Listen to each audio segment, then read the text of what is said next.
부동산 간단뉴 부간뉴. 안녕하세요. 매일 부동산 간단 뉴스 부간뉴입니다. 평당 1억 돌파한 서울 아파트, 규제 풀리면 집값 더 뛸까? 서울 성수동, 용산, 마포 등 주요 지역에서 아파트 가격이 급등, 성수동은 평당 1억 원을 돌파했습니다. 서울 아파트 평균 가격은 13억 원에 육박, 규제 완화와 전세 수요가 매수로 전환되면서 상승세를 키우고 있습니다. 정부는 수도권을 중심으로 부동산 규제를 다시 강화하는 방안을 검토 중이며 투기 과열지구 확대와 대출 규제, DSR 강화도 거론되고 있습니다. 특히 주목할 점은 신버블 세븐으로 불리는 인기 지역들이 규제 해제 이후 빠르게 가격이 상승하고 있다는 점입니다. 정책 변화에 따라 수도권 부동산 시장이 다시 과열될 가능성이 있다는 경고도 함께 제기되고 있습니다. 서울 집값 20주째 상승. 집 살 타이밍은 이미 지났다. 서울 아파트 매매 가격이 20주 연속 상승 중이며 전국 기준으로도 2주 연속 올랐습니다. 특히 성동구 0.76%, 강남구 0.75%, 송파구 0.7% 등 인기 지역의 상승폭이 두드러졌습니다. 전세 가격도 상승세를 보이고 있으며 서울 전세가는 전주 대비 0.07% 올랐고 수도권 역시 오름세를 기록했습니다. 가장 주목할 부분은 서울의 주요 지역에서 실거주 수요와 재건축 기대감이 복합적으로 작용하면서 상승세가 유지되고 있다는 점입니다. 이는 최근 부동산 규제 완화와 저금리 기조에 따른 자금 유입과도 연관되어 보입니다. 지금 집 살까 말까? 전문가가 짚은 3대 핵심 전략 지역은 여기. 급등한 집값에 대한 부담과 금리 인상 등으로 불확실성이 커지는 상황에서 실수요자라면 수도권, 9억 이하, 재건축이라는 세 가지 키워드를 중심으로 접근할 필요가 있다는 분석이 제시됐습니다. 특히 서울 외곽이나 수도권 역세권 구축 아파트는 가격이 이미 조정을 거쳐 상대적으로 안정적인 투자처로 평가됩니다. 재건축 아파트는 단기보다 중장기적인 수요와 시세 상승을 기대할 수 있는 지역으로 실거주 및 투자 목적 모두에서 검토해 볼 만하다는 조언이 있습니다. 특히 기사에서는 삼고시대라는 표현을 사용하며 고금리, 고물가, 고분양가에 따른 위험 요소도 언급하고 있습니다. 이러한 시장 상황에서 무리한 연끌보다 합리적인 선택과 장기적인 안목이 중요하다는 점을 강조하고 있습니다. 전세 사기 피해자 10명 중 7명은 2030. 보증금 3억 이하 청년층 직격탄. 전세 사기 피해자 3400명 중 75%가 2030세대로 특히 보증금 3억 원 이하의 수도권 전세에 살던 청년층 피해가 집중되었습니다. 피해 유형별로는 다세대 주택 30.3%, 과 오피스텔 20.8%에서 가장 많이 발생했으며 수원, 인천 미추홀구 등 수도권 외곽 지역에 피해가 집중되었습니다. 사기 유형 중 절반 가까이가 깡통 전세 방식의 계약으로 임대인이 집을 여러 채 매입한 후 보증금으로 돌려막기 하다가 발생한 피해였습니다. 특히 정부는 특별법 개정과 추가 법안을 통해 하반기 구제 방안을 강화할 계획이며 피해자에게 공공임대주택을 제공하는 등의 실질적인 지원책도 검토 중입니다. 이번 기사에서는 전세 사기가 특정 계층을 노리는 구조적 문제라는 점이 강조되고 있습니다. 청년층이나 사회초년생분들은 계약 전 등기부등본 확인, 집주인 신용정보 검토, 선순위 권리 확인 등을 철저히 하시는 것이 무엇보다 중요해 보입니다. 서울 원룸 월세 72만 원 돌파. 용산은 102만 원까지 치솟았다. 2024년 5월 기준 서울 연립 다세대 원룸 월세 평균이 72만 원을 기록, 올해 들어 가장 큰 상승폭, 4월 대비 6% 상승을 보였습니다. 가장 높은 월세 지역은 용산구로 102만 원, 그 외 강남구 92만 원, 서초구, 성동구 81만 원, 동작구 80만 원 순으로 평균 이상을 기록했습니다. 보증금 1000만 원 기준 월세 분석 결과 전세 수요 감소와 고금리 기조로 인해 월세 수요가 급증한 것이 주요 원인으로 분석됩니다. 또한 전세 보증금이 가장 높은 곳은 서초구, 평균 2억 7258만 원이며 서울 평균 대비 약 125% 수준으로 조사됐습니다. 이번 기사는 특히 서울 도심권 원룸과 소형 주택 수요가 많아지면서 월세 부담이 커지고 있다는 점을 강조하고 있습니다. 사회초년생이나 1, 2인 가구에게는 부담이 더 커질 수 있어 주거 대책 마련이 시급하다는 지적도 나옵니다. 공영주차장이 아파트로 변신? 분당 야탑동 20년 만에 새 아파트 주목.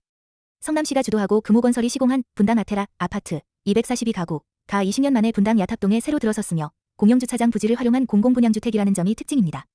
이 사업은 민간 참여 방식을 통해 주민 의견을 적극 반영한 민관협력 모델로 공공성과 실용성을 모두 확보했다는 평가를 받고 있습니다. 주민 요구를 반영해 엘리베이터 에어컨 설치, 석재 구조물 정원 조성, 주차장 외벽 마감 강화 등 실생활 중심의 설계 변경이 이루어졌습니다. 이 사례는 향후 도심 내 유휴 공간을 활용한 주택 공급 모델의 새로운 가능성을 보여주는 대표 사례로 주목됩니다. 특히 단순 공급이 아니라 주민 생활 편의와 도시 환경 개선까지 고려한 점에서 주거복지형 개발 사업의 모범 사례로 평가됩니다. 강남만 오르는 줄 알았죠? 마포, 성동도 하루 만에 1억, 불장, 재현. 서울 성동구, 마포구 등 비강남권에서도 아파트 가격이 하루 만에 1억 원 이상 오르는 신고가 거래가 속출하고 있습니다. 성동구는 주간 매매가 상승률이 0.99%로 서울 전체에서 가장 높았고 마포구도 0.98%를 기록하며 강남 3구를 웃돌았습니다. 정부는 이 같은 급등세에 대응해 이들 지역을 조정 대상 지역으로 지정하고 대출 규제를 강화, LTV, DTI 하향 하는 방안을 검토 중입니다. 또한 서울 주요 인기 단지의 실거래가도 큰 폭으로 오르면서 시장 과열 우려가 커지고 있습니다. 예를 들어 한남더힐 전용 114평방미터는 1억 원 넘게 상승한 27.5억 원에 거래되었고 서울 수비버뷰자이 84평방미터는 18억 원의 신고가를 경신했습니다. 이 기사는 비강남권도 더 이상 안전지대가 아니다 라는 메시지를 강하게 전달하고 있습니다. 특히 규제 제도 입이 논의되는 만큼 단기 투자보다는 중장기적 관점에서 접근할 필요가 있다는 점도 시사하고 있습니다. 산단도 상권도 붕괴 조짐. 수도권, 대구, 부산, 지역경제 경고 등 켜졌다. 2025년 1분기 기준 대구 지역 경제 성장률은 마이너스 3.9%로 전국 최하위를 기록, 수도권은 0.2%에 그쳐 부진했습니다. 건설업 성장률은 수도권 마이너스 10.0%, 대경권 마이너스 19.7%, 동남권 마이너스 11.5%로 모두 큰 폭의 마이너스를 기록하며 전국적인 경기 침체를 반영하고 있습니다. 대형 쇼핑몰과 공단이 밀집한 지역들조차 빈 점포 증가와 가동률 하락으로 타격을 입고 있으며 상가 임대 수익 악화와 폐업도 확산되고 있습니다. 특히 이번 기사는 경부라인, 서울 부산으로 불리는 대한민국 산업 중심축 전반이 흔들리고 있다는 점을 강조합니다. 제조업, 건설업 침체가 지역 소비와 상권 침체로 연결되며 도시 전체 경제 체력 저하로 이어지고 있다는 분석입니다. 30억 넘는 아파트 2,000건 돌파. 상위 20%는 평균 49억, 서울 양극화 심화. 2025년 상반기 기준 30억 원 이상 아파트 거래 건수가 2024건으로 사상 최대치를 기록했습니다. 이는 작년 하반기보다 36.5% 증가한 수치입니다. 서울 아파트의 상위 20% 평균 매매 가격은 사상 처음으로 30억 원을 돌파, 하위 20%와는 약 11.6배의 격차를 보이며 가격 양극화가 극심해졌습니다. 강남 3구, 강남, 서초, 송파, 가 전체 고가 거래의 약 82%를 차지, 특히 강남구는 한 해에만 778건이 거래가 이루어졌습니다. 전문직 종사자와 자금 여력이 있는 30에서 40대 중심 수요가 견인한 것으로 분석되며 베이비부머 세대의 고가 부동산 매입 증가도 함께 언급되었습니다. 이 기사는 결국 서울 아파트 시장에서 자산 양극화가 구조화되고 있다는 현실을 반영하며 고가 부동산의 거래 급증이 일반 실수요자와의 격차를 더 벌리고 있다는 점을 경고하고 있습니다. 59억 강남 아파트, 27억 대출로 영끌 매수. 자산가들 왜 몰리나? 30대 전문직, 사업가들이 LTV, DSR 규제에도 불구하고 강남권 고가 아파트 매수에 나서고 있으며 27억 대출을 받아 59억 원짜리 원데일리를 매수한 사례도 등장했습니다.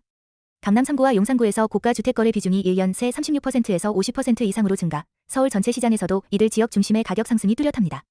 정부는 고가 주택 매수 쏠림 현상을 우려하며 조정 대상 지역 재지정, LTV, DSR 규제 강화 등 시장 안정 대책을 검토 중입니다. 특히 이 기사에서는 강남 아파트는 안전자산이라는 인식이 부자들 사이에서 매우 강력하게 작용하고 있으며 이를 바탕으로 레버리지, 대출을 극대화한 공격적인 투자가 이어지고 있다고 진단하고 있습니다. 반면 실수요자와 중저가 주택 구입 희망자에게는 시장 진입 장벽이 더 높아지고 있는 구조적 불균형이 심화되고 있다는 점도 경고하고 있습니다. LTV 150%, 금리 0%까지? 재건축 수주전, 도 넘은 자금 경쟁. 최근 일부 대형 건설사들이 이주비 대출 한도를 LTV 150%까지 제시하거나 CD금리 수준의 초저금리를 제한하면서 수주 경쟁이 비정상적으로 과열되고 있습니다. 특히 서울 강남권 주요 재건축 단지를 중심으로 30억 원짜리 주택 소유자에게 최대 45억 원까지 이주비를 제시하는 경우도 있는 등 과도한 조건이 속출하고 있습니다. 전문가들은 이러한 무리한 자금 경쟁이 시장 전체의 재무 건전성을 해치고 결국 시공사의 재무 리스크로 이어질 수 있다고 경고합니다. 또한 기사에서는 이러한 경쟁은 실질적인 이자율보다 낮은 보이지 않는 금리 보조로 해석될 수 있으며 향후 DSR, LTV 등 규제 강화 필요성이 다시 제기될 수 있다는 점을 지적하고 있습니다. 이 기사는 결국 과열된 재건축 시장의 위험성을 경고하며 무분별한 수주 경쟁이 장기적으로는 소비자와 시장 모두에 부담이 될 수 있다는 메시지를 담고 있습니다. 집 한 채 마련하려다 피해만. 지역주택조합, 왜 계속 흔들릴까? 서울 내 추진 중인 지역주택조합 사업 118곳 중 절반 이상, 86곳, 이 모집 신고만 마친 상태로 실질적 진전이 없는 사업이 많습니다. 무자격 업무 대행사가 자격도 없이 사업을 주도하거나 과도한 수수료를 요구하면서 조합원 피해가 이어지고 있다는 지적이 제기되고 있습니다. 이에 따라 정부는 토지 확보 기준을 기존 95%에서 90%로 완화하고 자본금 기준 강화, 정보 공개 의무 확대 등의 제도 개선 방안을 검토 중입니다. 특히 이 기사에서는 집을 마련하려는 서민들이 오히려 피해를 입는 구조가 지속되고 있다는 점에서 지역주택조합 제도 전반의 신뢰 회복이 시급하다는 경고도 담고 있습니다. 이러한 이슈는 조합원 입장에서 매우 민감한 문제로 가입 전 사업 승인 절차와 대행사 자격 검토가 매우 중요하다는 현실을 다시금 상기시켜줍니다. 구독, 좋아요